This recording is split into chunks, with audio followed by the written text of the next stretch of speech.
Shumë faleminderit. Faleminderit gjithë drejtuesve politik për prezantimet. Dhe dua ta ndaj këtë fjalë time në dy pjesë. Njërën të parën që lidhet me çështje që janë drejt për drejt me interes për publikun, dhe pastaj në pjesën e dytë disa reflektime lidhur me çka u tha këtu më parë.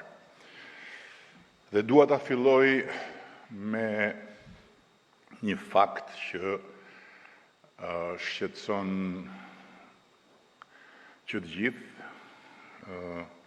shqetëson që të gjithë jo vetëm në Shqipëri, po në gjithë Europën pa diskutim, po edhe më gjërë se kaq, sepse tani më siç kemi mësuar nga krizat që ndodhin larg nesh, jetojmë në një botë aq shumë të lidhur në zinxhirin e vet ekonomik, sa që çdo krizë, sa do larg nesh, projektohet edhe tek ne. Dhe e kam fjalën për atë që po shfaqet ditët e fundit si një impakt i drejt për drejt i luftës që Shtetet e Bashkuara dhe Izraeli i kanë hapur regjimit kriminal të Teheranit, një impakt në të gjitha pompat e furnizimit me naftë dhe me benzinë. Çmimi i naftës jo vetëm që është rritur, por parashikohet që të rritet edhe më tutje.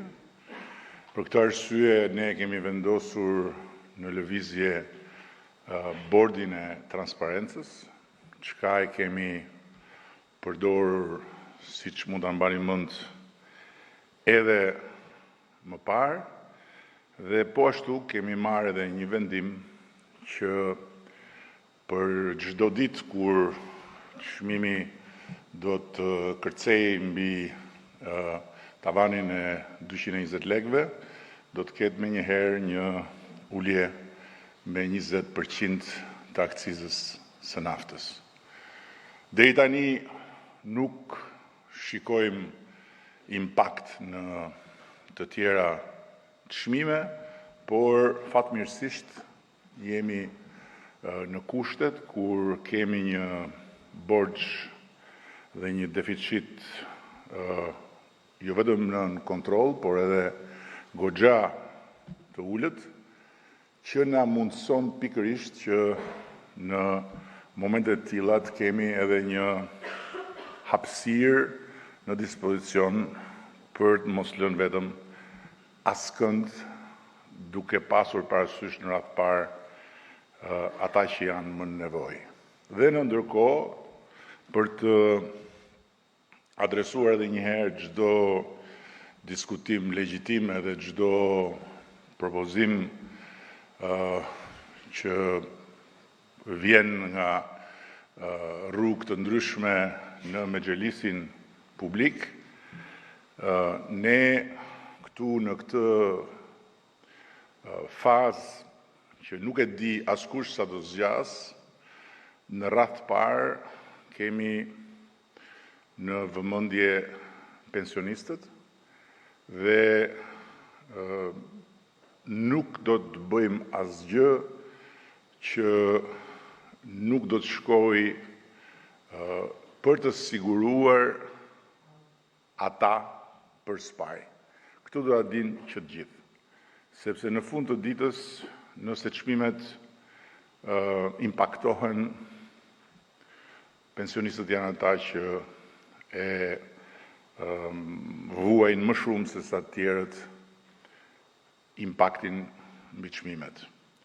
Nga ana tjetër, kemi deklaruar më parë dhe tani jemi në një fazë të avancuar të formësimit të një entiteti shtetëror i cili do të ndërhyjë në tregun e naftës, një entitet shtetëror që do të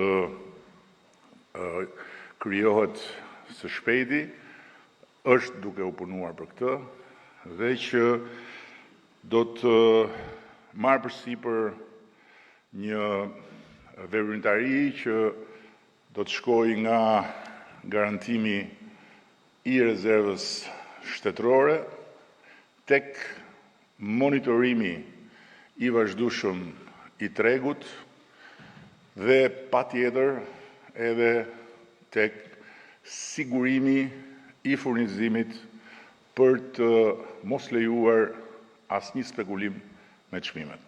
Në ndërkohë që jemi në fund të një procesi që do të materializohet, besojmë, në muajt, 1 apo 2 muajt në vijim, për të futur 2 komponentë të ri në monitorimin e tregut naftës, që do të sjellin, jemi të bindur, rezultate të shpejta edhe në aspektin e evazionit dhe të kontrabandës së naftës, e cila vazhdon të jetë prezente në sektor. Njëri është produkti i kompanisë publike Alp Trace për një ngjyrim të një niveli krejt tjetër të naftës, dhe tjetri është një tjetër produkt i kompanisë Alp Trace për ndjekjen në kohë reale të gjithë qarkullimit të naftës tranzit. Këto janë 2 pika ku kemi dobësi në përballjen me fenomenet që thash më parë. Jemi besimplot që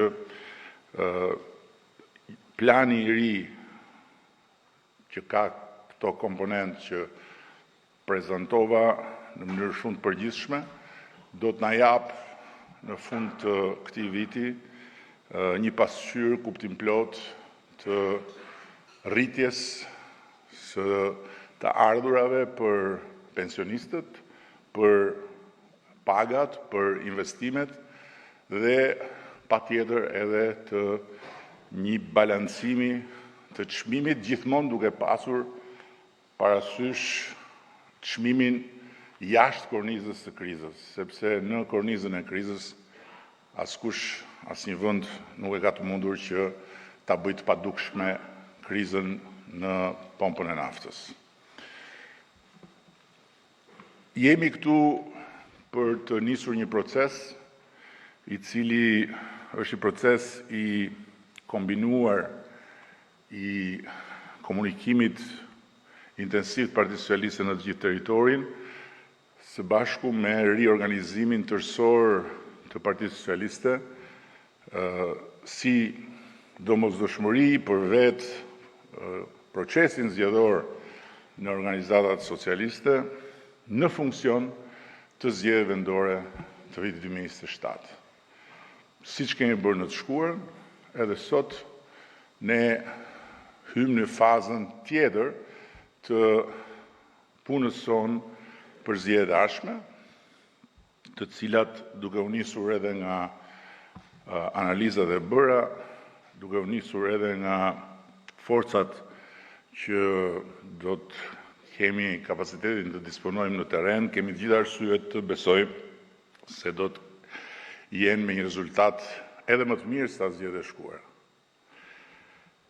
Dhe në këtë aspekt është shumë e rëndësishme që procesi të jetë një proces i hapur, të jetë një proces me njerëzit, përtej guackës së organizatave të Partisë Socialiste, ku pa diskutim do të hymë për të bërë të gjitha gjërat e nevojshme që organizatat të dalin të energjizuara nga procesi i brendshëm zgjedhor, dhe me njerëzit dhe për njerëzit do të thotë edhe një përballje në të gjithë territorin me të gjitha të vërtetat tona për punët për Shqipërinë.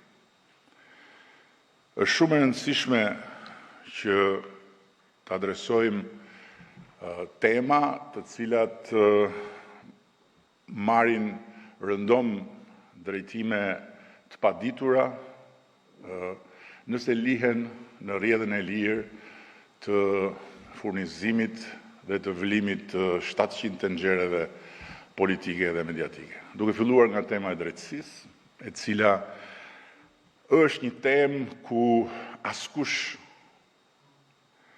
dhe për asnjë arsye nuk mund dot të na vërë në diskutim leadershipin si forcë politike, vullnetin si shumicë qeverisëse dhe vendosmërinë si trup udhëheqëse e Shqipërisë në raport me gjithçka që ka ardhur pas kalimit të reformës në drejtësi dhe gjithçka që presim të vijë më tej.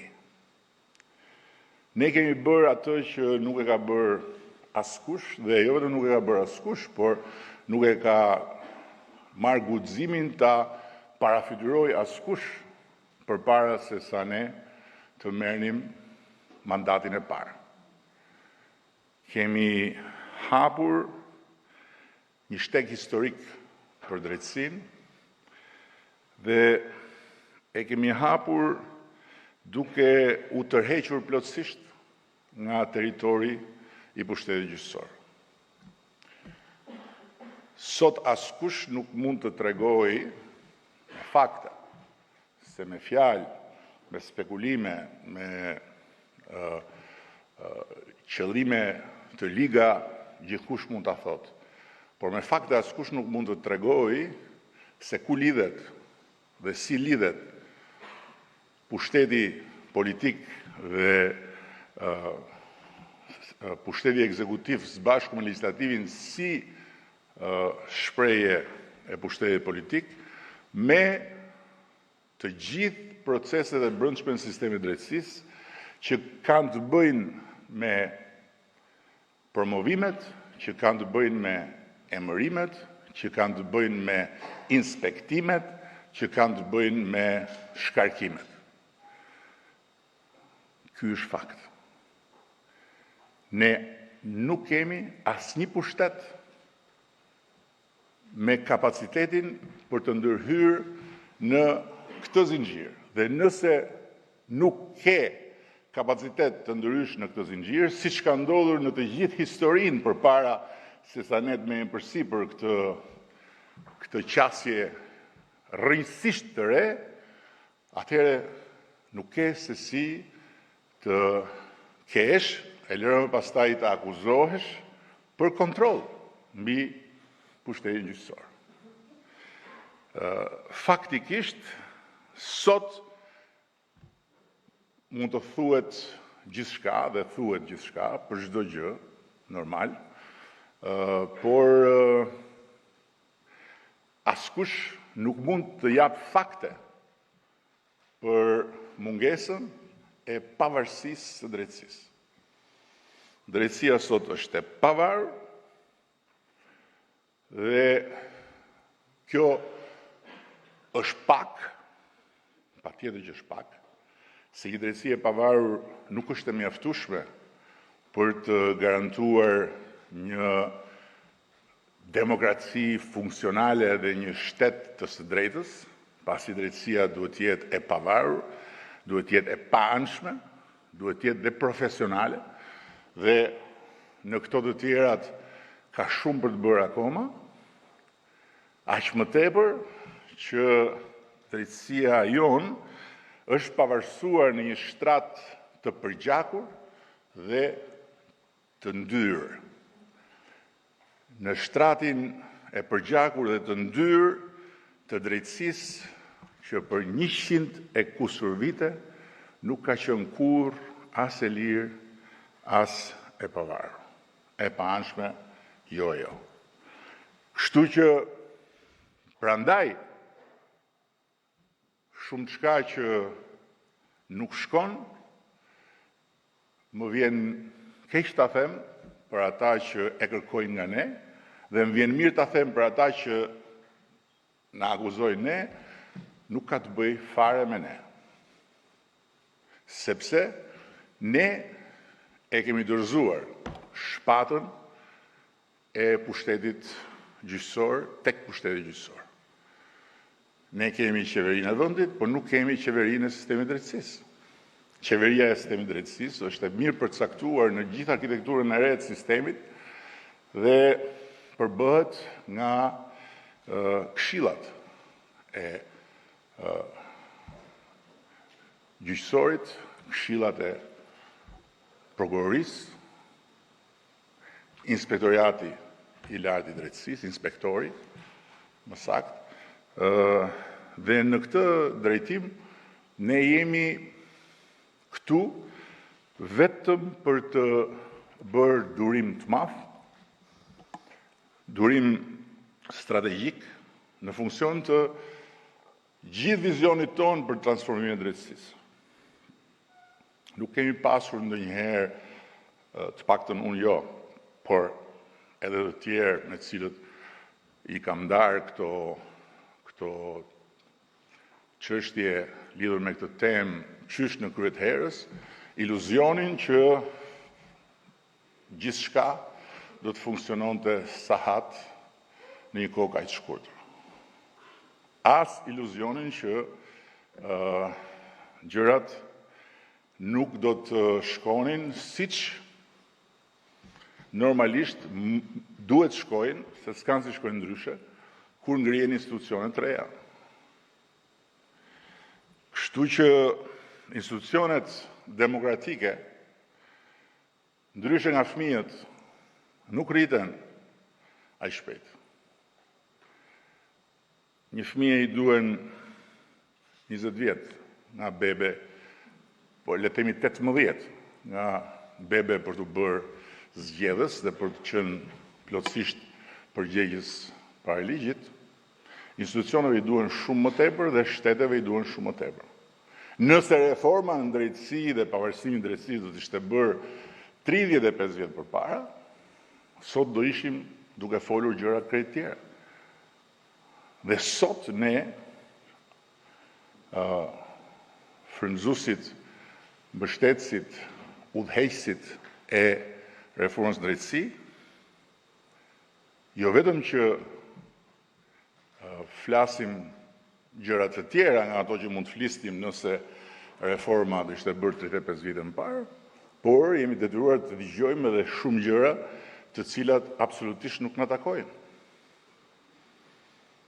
Megjithatë, një gjë dua ta përsëris, fjala e mençur e fqinjve tanë nga ana tjetër e Adriatikut që kanë parë shumë dhe kanë parë shumë përpara nesh, shumë çka që ne e shohim sot, që thot bebja nuk mund të hidhet kur poshtë bashkë me ujin e pist, duhet të na udhëheq në të gjithë këtë rrugë, ku durimi ynë duhet të jetë heroik, përballë gjithë llumit që na vjen nga të katër anët, lidhur me diçka për të cilën nuk kam asnjë dyshim.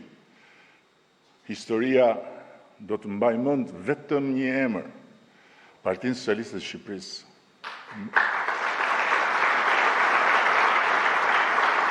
Do të mbaj mend vetëm një kohë, këtë kohë të reformës dhe të pavarësimit drejtësisë. Të gjitha të tjerat do t'i marrë era. Por në ndërkohë ne jemi në këtë kohë, ne jemi Partia Socialiste e Shqipërisë dhe duhet vazhdojmë të përballemi me llumin që vjen nga të katër anët drejt nesh, me gjithfarë akuzash dhe me gjithfarë shprehjesh të barbarisë që karakterizon një periudhë kur demokracia është ende një qënje në formim e sipër dhe jo plotësisht e formuar.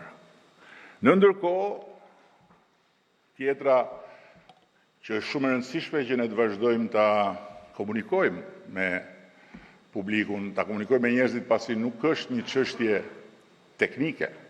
Ne, e tha kryetari i Kuvendit në fjalën e tij, e ngritëm çështjen e antarësinë në Bashkimin Evropian në një çështje mesnesh dhe atyre që kishim nga mbrapa. Them nga mbrapa se ne përballë, siç edhe juve jeni në dieni, nuk kemi kënd.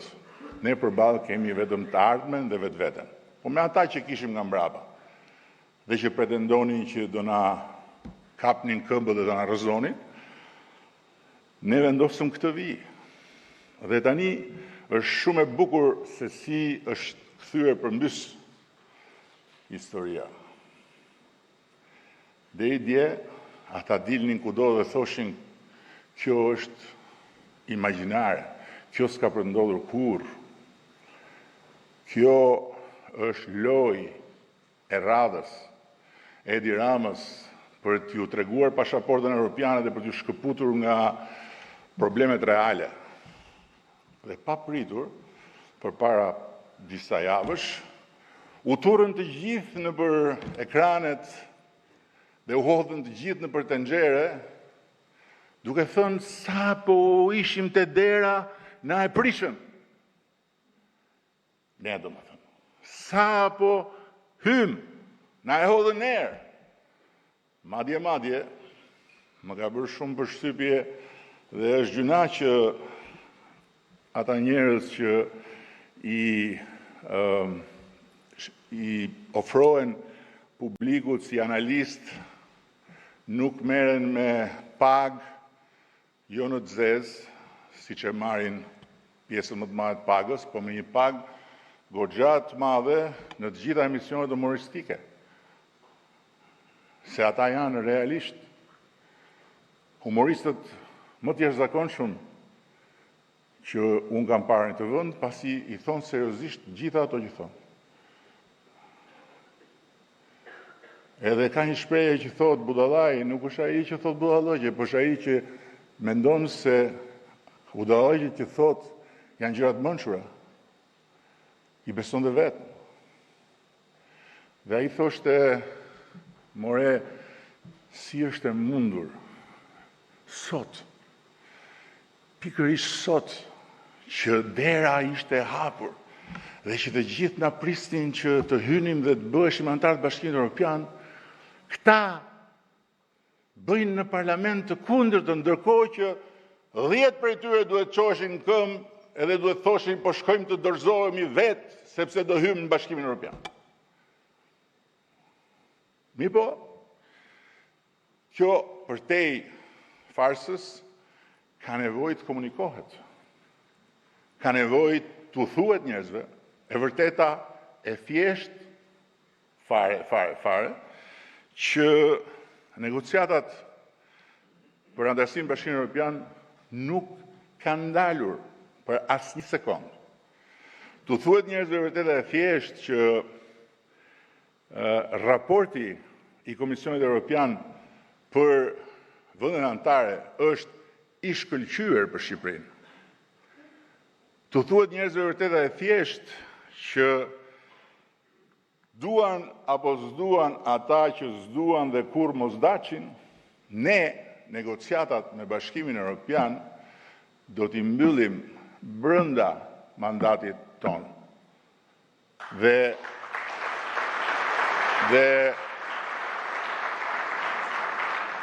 Dhe nuk ka mërgat kyqesh në Berlin që na ndal ne në këtë proces.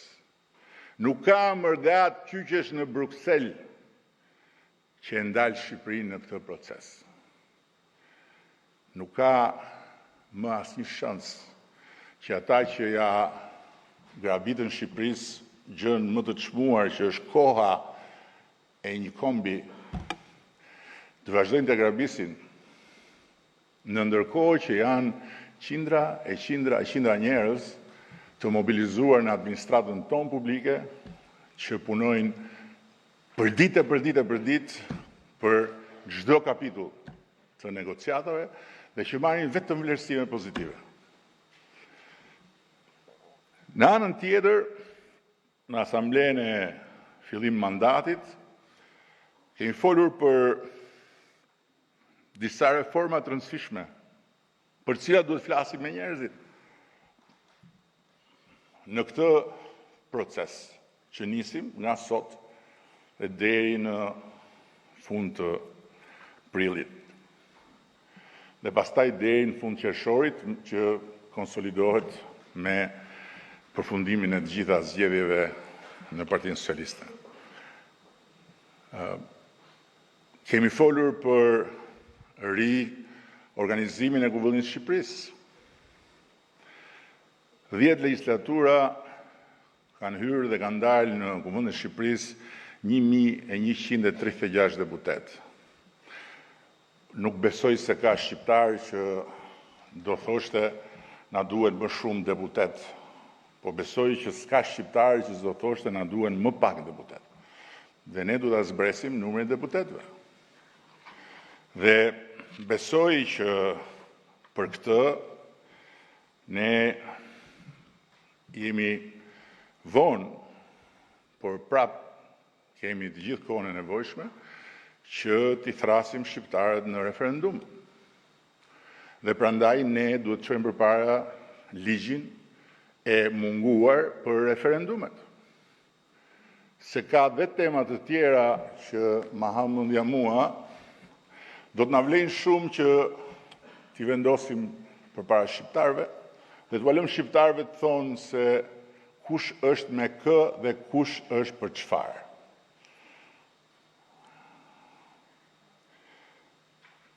Kështu që besoj që ligji i ri për referendumet është plotësisht i realizueshëm brenda këtij sesioni të legjislaturës. Së dyti kemi folur për ligjin organik për funksionimin dhe organizimin e Kuvendit të Shqipërisë. Është i domosdoshëm edhe ai sepse Kuvendi i ka deputetët pa status. I ka të pa mjaftueshme burimet me të cilat funksionon. Dhe Kuvendi s'ka as shtëpi. Kemi thënë që duhet ta bëjmë Kuvendin me shtëpi. Kështu që të gjitha këto duhen bërë dhe duhen bërë tani. Mbase nuk është e mundur që shtëpia e re e Kuvendit të përfundojë brenda këtij mandati, por është plotësisht e domosdoshme që të fillojë pa kaluar ky mandat, madje pa kaluar gjysma e këtij mandati. Pastaj kemi vënë përpara nesh detyrën për të bërë një reformë administrative territoriale, e cila nuk mund të qëndrojë e mbyllur në guackën e një komisioni, por tani ka ardhur koha që të diskutohet. Dhe në radhë parë ta diskutojmë ne. Ta diskutojmë ne me njerëzit në territor. Sepse ka shumë nevojë Shqipëria për këtë reformë, por ka dhe shumë fjalë, shumë fantazira, shumë shpifje që kanë nisur të qarkullojnë dhe do vazhdojnë të shtohen për t'ju kundërvënë reformës. Në ndërkohë që ne e kemi të domosdoshme këtë reformë për 1001 arsye të cilat i duhen bërë me dije publikut. Po ashtu reformën zgjedhore kemi nisur nga puna, siç kemi nisur edhe për reformën territoriale, ashtu siç e tham në krye të vitit të parë të mandatit, dhe duhet adresojmë me patjetër rekomandimet e OSBE-ODIR-it, por mbi të gjitha ne duhet ta bëjmë depolitizimin e plot administratës zgjedhore, duan apo nuk duan ata që kur mos daqin, sepse është një nga pikat më të turpshme për një Shqipëri që bëhet gati të hyjë në Bashkimin Evropian. Dhe ndërkohë, mbase ka mbetur i vetmi vend në Europë me një administratë politike të komisioneve zgjedhore. Ashtu si kundër, duhet patjetër të bëjmë çmos që rezultati të dali më shpejt. Dhe besoj që duke bërë këto dy gjëra, do t'i japim përgjigje shumë shqetësimeve që krijohen artificialisht, pasi kur them artificialisht nuk janë për mungesë të vullnetit ton, dhe që pastaj zmadhohen botërisht.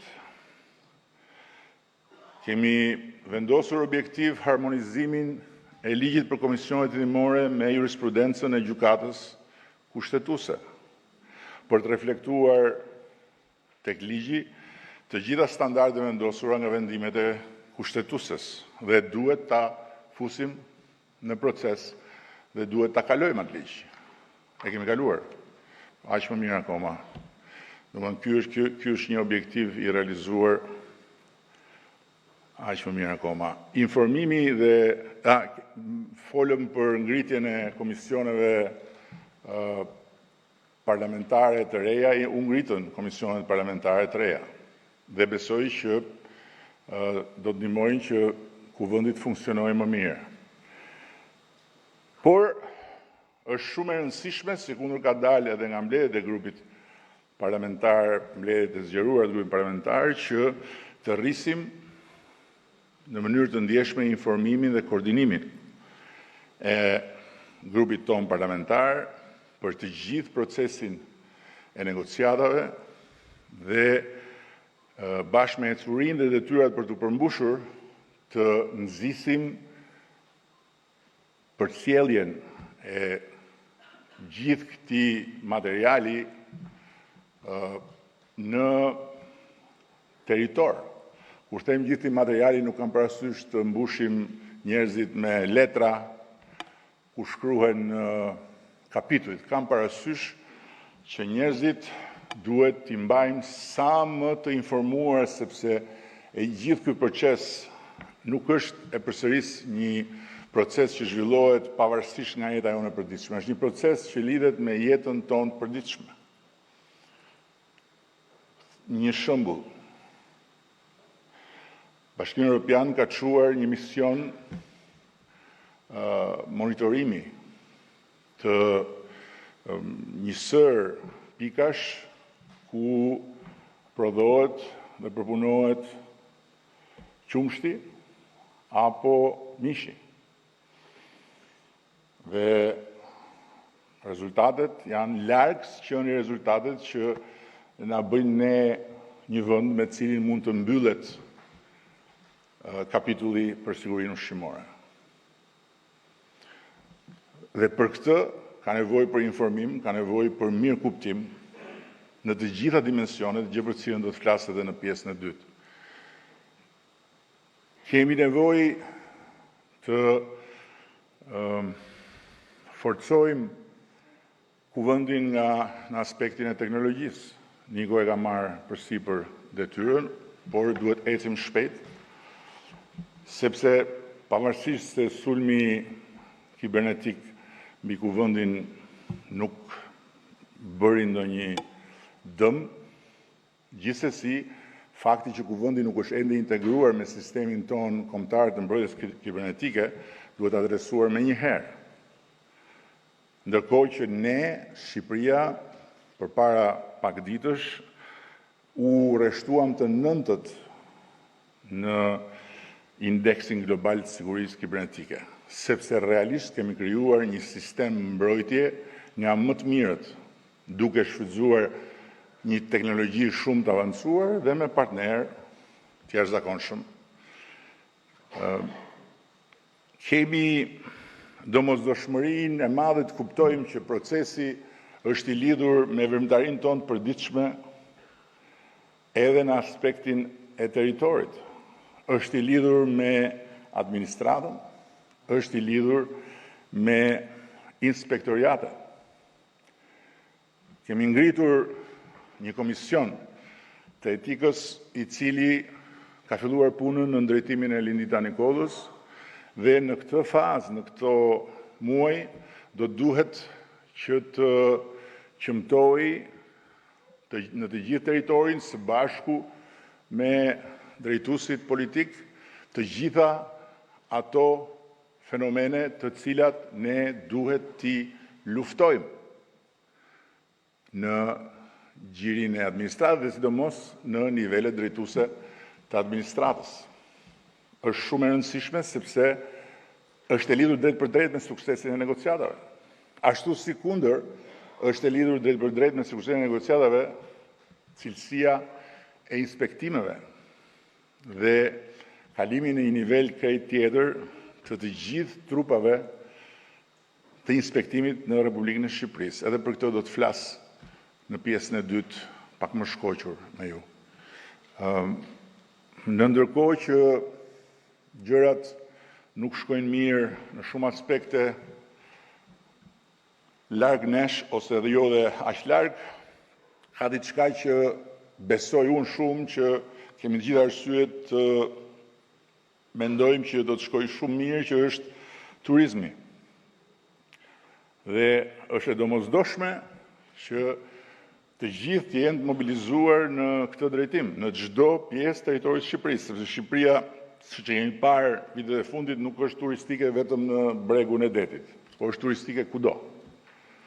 Por në ndërkohë është po kaq e rëndësishme që të vendosim edhe më shumë në lëvizje vetveten për të mbushur sa të mundemi hendekun e krijuar mes shumë komunitete të Tiranës dhe Bashkisë Tiranës si rezultat i boshllëkut që të gjithë e dimë dhe nuk dua të zgjatem këtu me të.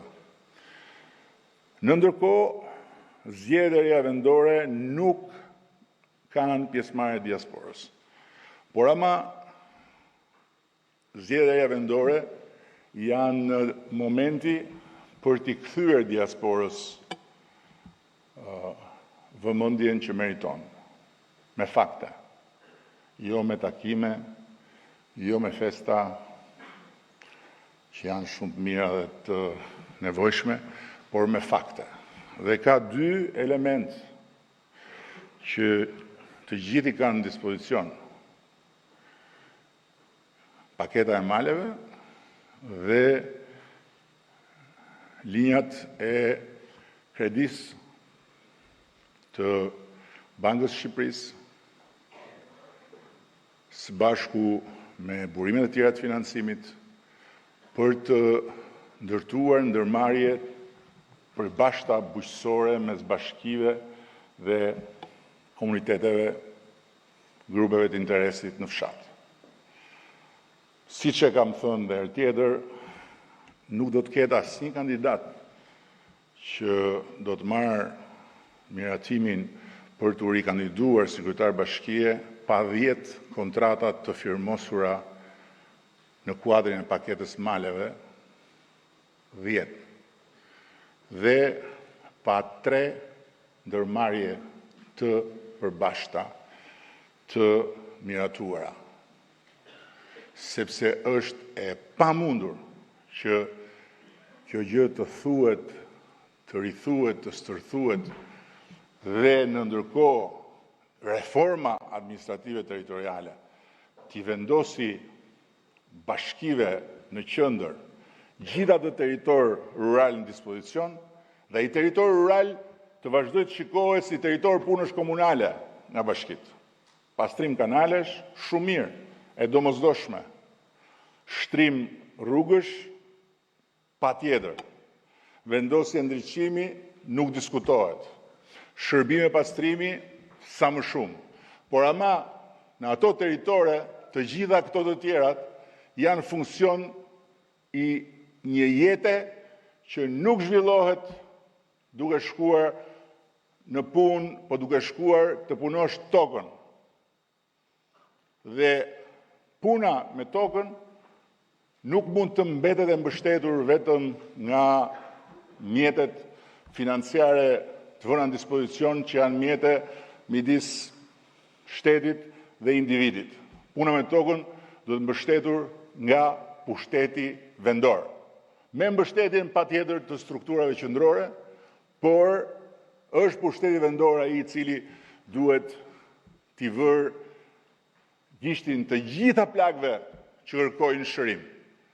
Një zonë ku ka një komunitet që kërkon një pikë grumbullimi, është një plagë që kërkon shërim dhe duhet ngritur pika e grumbullimit pa pritur që kush do vi një sipërmarrës, por bashkarisht bashkia me ata njerëz që duan të grumbullojnë produktin, të cilët të jenë edhe aksioner në atë sipërmarrje, dhe kjo nuk është një shpikje.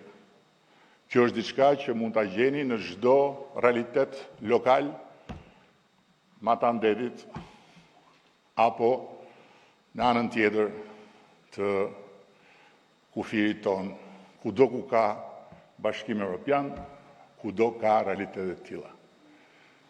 Kështu që ky është një kusht që të gjithë do mbajnë parasysh si një incentiv për t'i bërë këto gjëra nëse duan të rikandidojnë përsëri.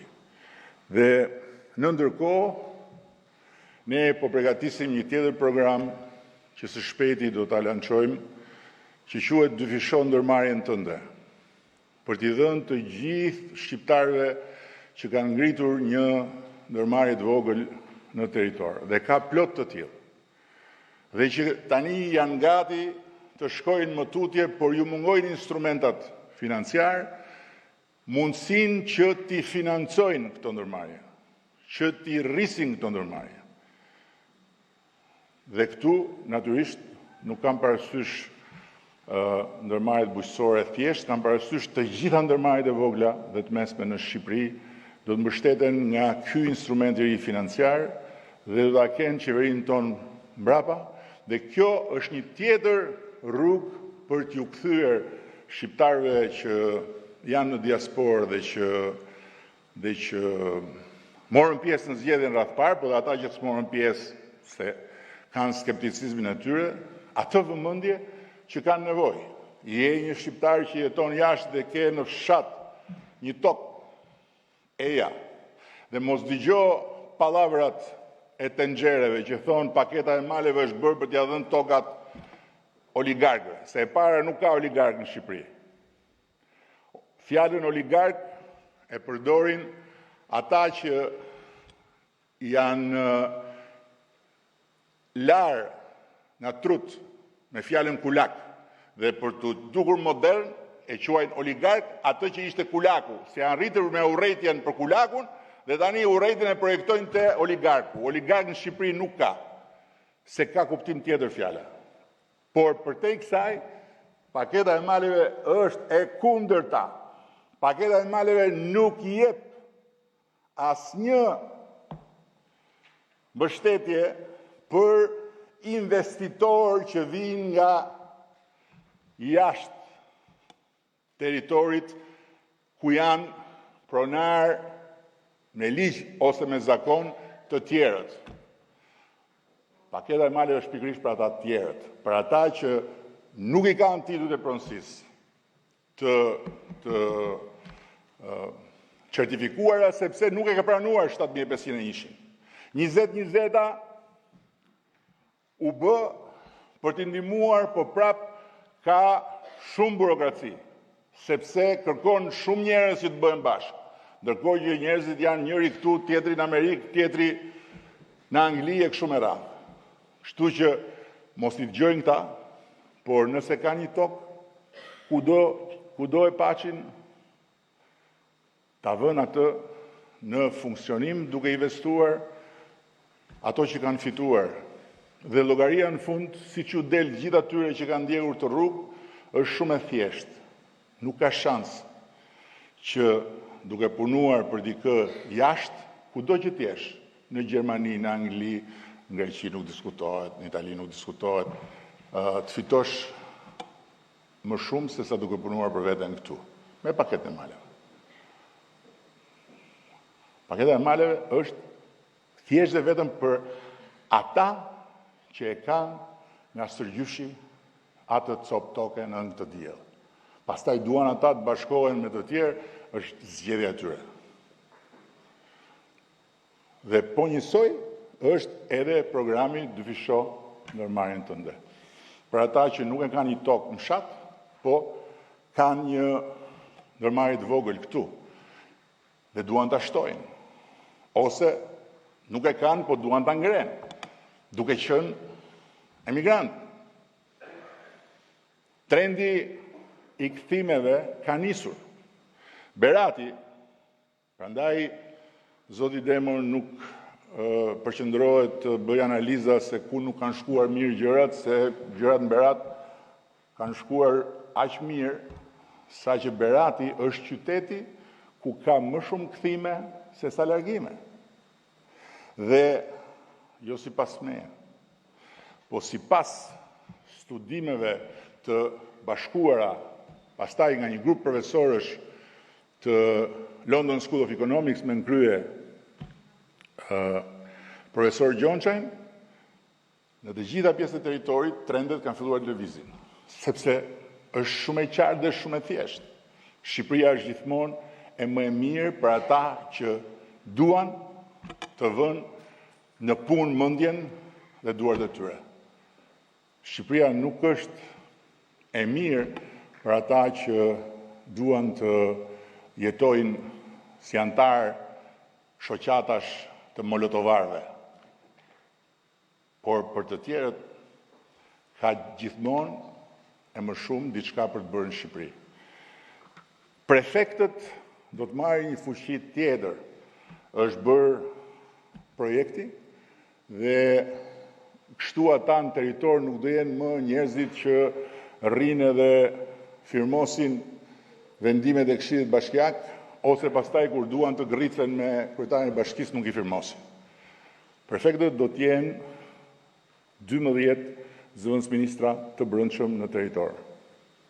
Dhe do të jenë një mbështetje shumë e fortë e qeverisë dhe e komunitetit në funksion të gjitha atyre gjërave për të cilat bashkitë sot kanë nevojë. Po ashtu, ne po vazhdojmë të fuqizojmë emergjentat civile.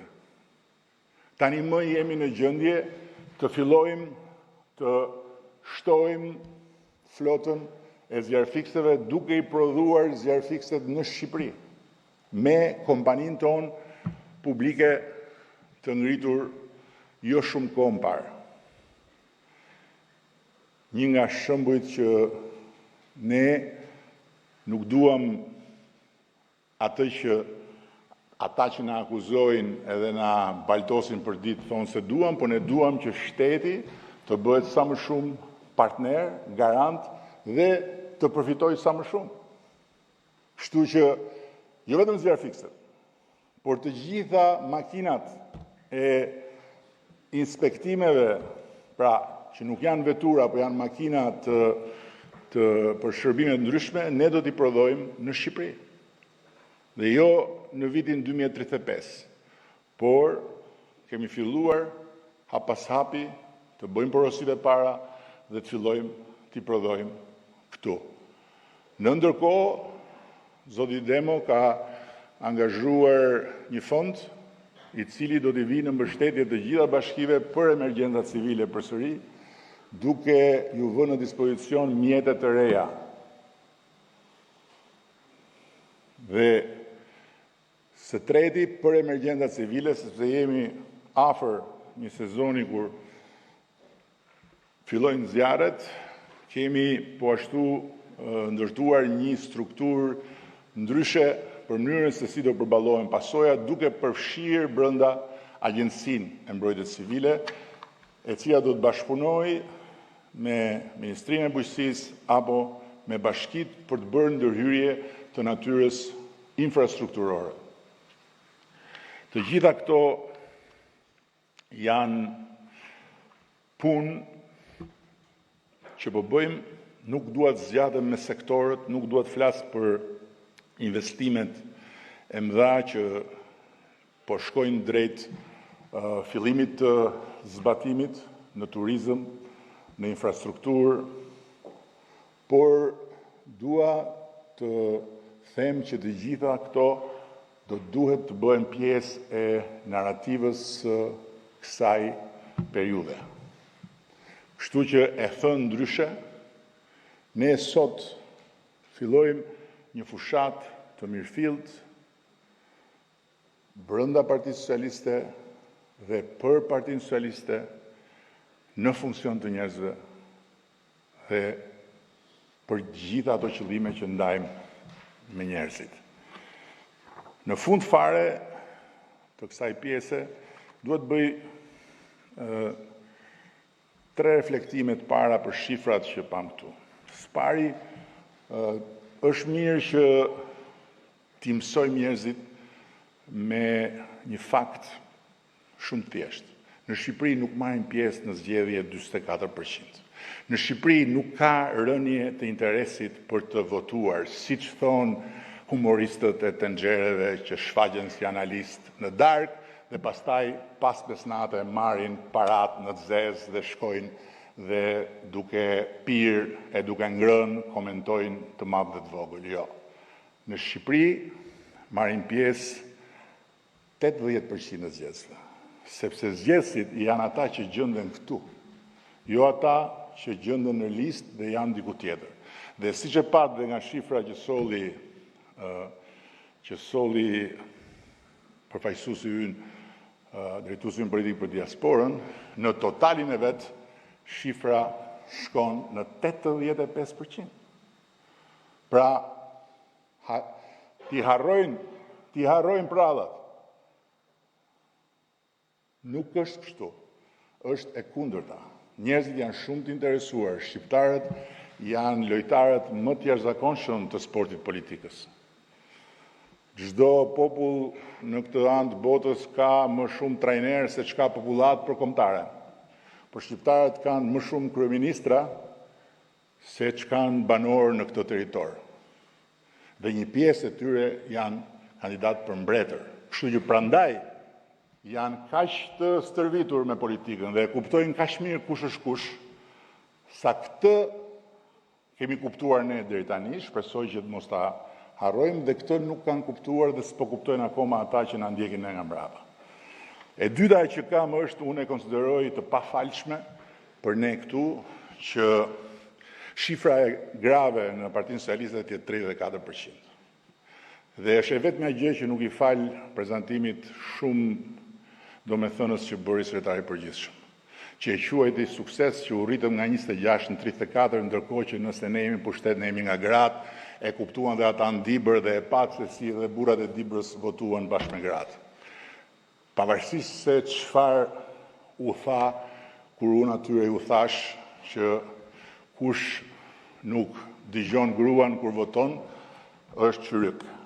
Ata treguan që nuk janë. Ndërkohë ata të tjerët që i sulmuan dhe i thanë mos i dëgjoni gratë se ju quajti qyryk, thanë jo, se atëherë jemi qyryk. Kështu që ne duhet ta çojmë në 50%. Dhe kjo çohet shumë thjesht. Shumë thjesht. Duke mos e pranuar që nuk ka gra. Dhe duke i imponuar të njëjtin numër një organizate ku një burr i suksesshëm me vota nuk pranon që mund të ketë 50% gra. Duke ia vënë mu përballë 50% e grave në formën e një organizate tjetër. Ne nuk mund të kemi ambicje për të qenë ata që duhet jemi duke pasur 34% gra. Është e pamundur. Duhet ta kapërcejmë këtë shifër me çdo kusht dhe do ta kapërcejmë tani. Pa hyrë pastaj në diskutimin që kemi organizata ku megjithëse ne kemi thënë një grua, një burr, një djalë, një vajzë, kemi organizata ku ka vetëm një burr dhe nuk ka një bashkëkryetar. Kjo është e papranueshme fare. Duhet të mos e lejojmë. Dhe fundit shifër që kam përpara se të kalojmë pjesën e dytë është pjesa e fundit e tabelës së klasifikimit në rezultatet e Partisë Socialiste.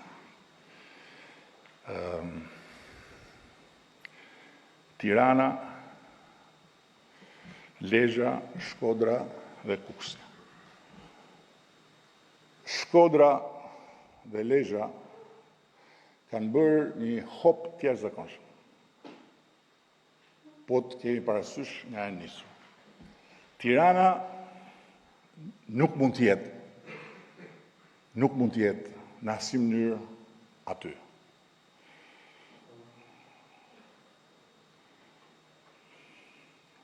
Arsyet janë të ndryshme, ka edhe një arsye të madhe objektive që ne e dim shumë mirë, po unë nuk dua t'i kthehem asaj sot, por ne jemi Partia Socialiste e Shqipërisë.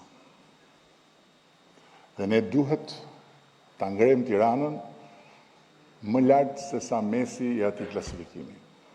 Me çdo kusht.